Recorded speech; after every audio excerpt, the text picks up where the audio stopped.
best guest at the top of the hour. How are we doing, Larry Sharpe? Nice to see you today. I'm doing great. Thanks for having me, brother. It seems like I'm here every other week telling you about something terrible my state does. Yeah. Environmental bureaucrats are out to save you all from New York pizza, from delicious, thin crust, fold in half, greasy, just beautiful New York pizza. What in the hell is wrong with them, Larry? I don't know. This is the worst part, right? New York City has obviously a lot of problems, but it has some good to it. And some of the best stuff about New York is its culture to include food, right? If you want to go eat good food, New York City is going to be your spot to be. I mean, you can get the best food in the world, Manhattan, Brooklyn, Queens, all these places. And very often it's one of two things: stuff that's been there for literally 200 years. And then the person who just came off the boat from the country that you like, and that person was cooking for their grandpa yesterday, and now is cooking for you today. I mean, this is the kind of stuff you just can't get anyplace else. And they are destroying it under the guise of New Yorkers, need fresh air. And that's the issue. And if we just destroy these 100 stores, then everything will be awesome. See, Austin, if we just punish just these next 4 guys, then we'll have that socialist utopia that I've been telling you about for decades. That's what it is, a little bit more punishment. So let me just set it up for our listeners, because they're probably wondering, why are we talking about this? But the Yes. idea is that New York regulators want to crack down on pizza ovens that have wood burning stoves or anything that has an emission. So the Well, idea let is, me. go ahead. It's Yeah, actually coal or wood-fired stoves in general. It's about 100 stores across New York City, give or take. which makes the most A couple delicious dozen. pizza Yes, and a in couple my. dozen are actually pizzas. Not all the pizza shops, but a big chunk are pizza shops. And the idea is the new regulations are you have to, if I remember right, you have to hire an engineer, and then you have to find a way to cut your emissions by 75%. Now, what that means is you're going to have to install some type of scrubber. That scrubber is going to cost anywhere from $20,000 to $50,000 per store, not including the engineer.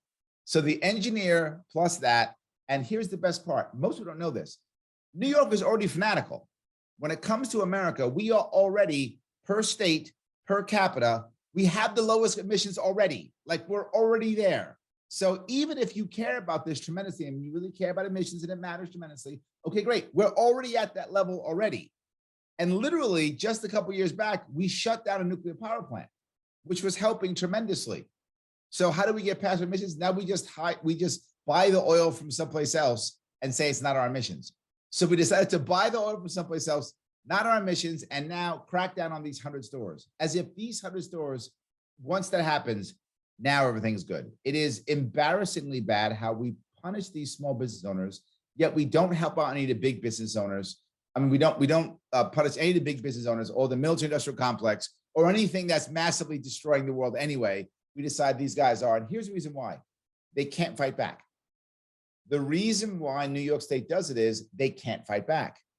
And on top of that, they can make sure that these engineers, which are often licensed, always licensed by the state, the engineers make money, the cronies make money, the people who make the scrubbers, they're the ones who are donating to the local city council people. So these people are all making tons of money, because once you get these guys, everyone's going to have to get a scrubber.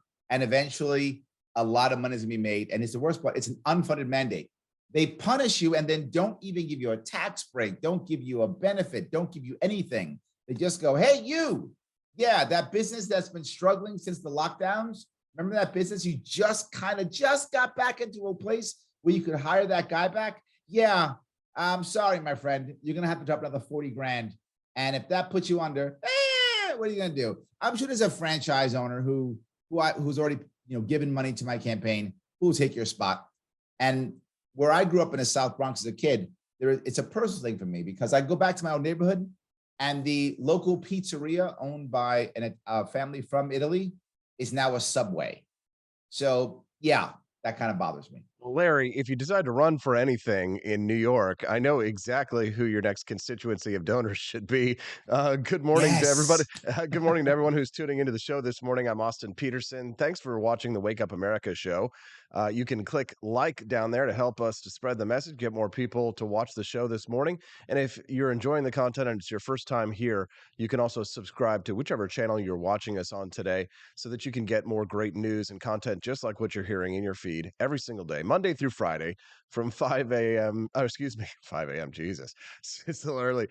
Trying 7 to to kill 9. me. Yeah, 7 a.m. to 9 a.m. Central Time, Mondays through Fridays. So check us out when you click that like and sub button. We appreciate that. Anna Bananarama over on the YouTube channel said, just go where New Yorkers have moved. I've got the best pizza in the world and I live in Arizona. Boo, boo, no.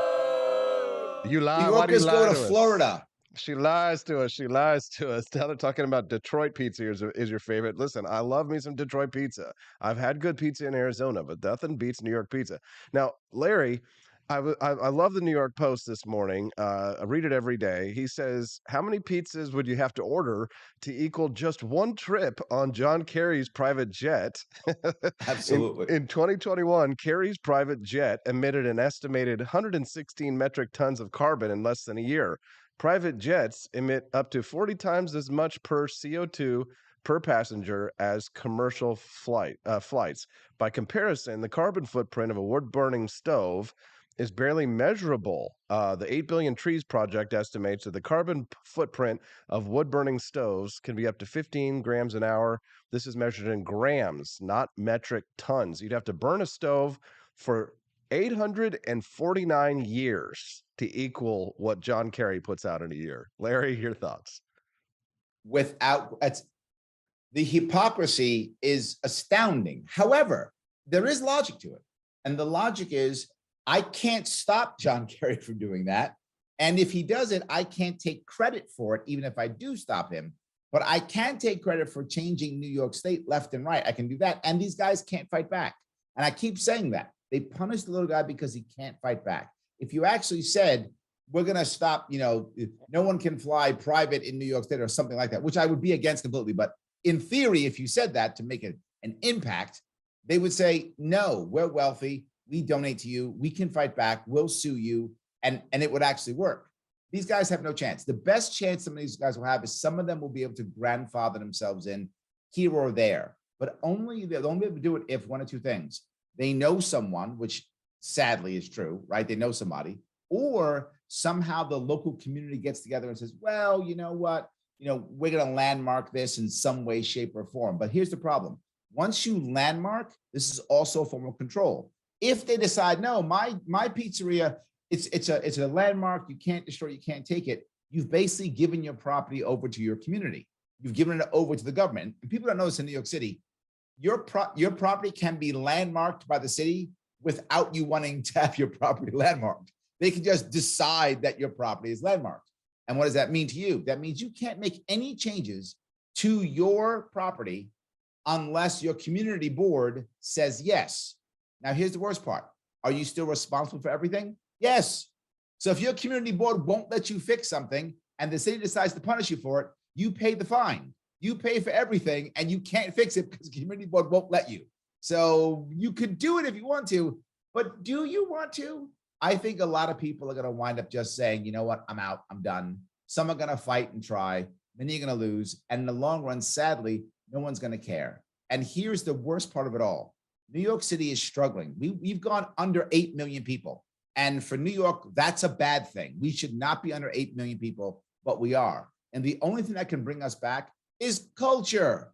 Culture is why you come to New York City. That's why you come visit. You don't visit for the awesome people. I mean, I'm awesome, but that's about it. You don't really do that. You visit for the culture. It's why you do it, right? And so now we're destroying that. It's nothing but bad. It's like saying we got to crack down on Broadway or something. Yes, same What thing. Yes. Corey C says they don't have good pizza in San Diego. Very true. Although there's lots of other good things in San Diego. Good seafood. Doug H says pizza is a tomato tart with cheese. Change my mind. Boo this man. Boo, boo, Yes. boo. No. I No. love. I Look, miss New York pizza.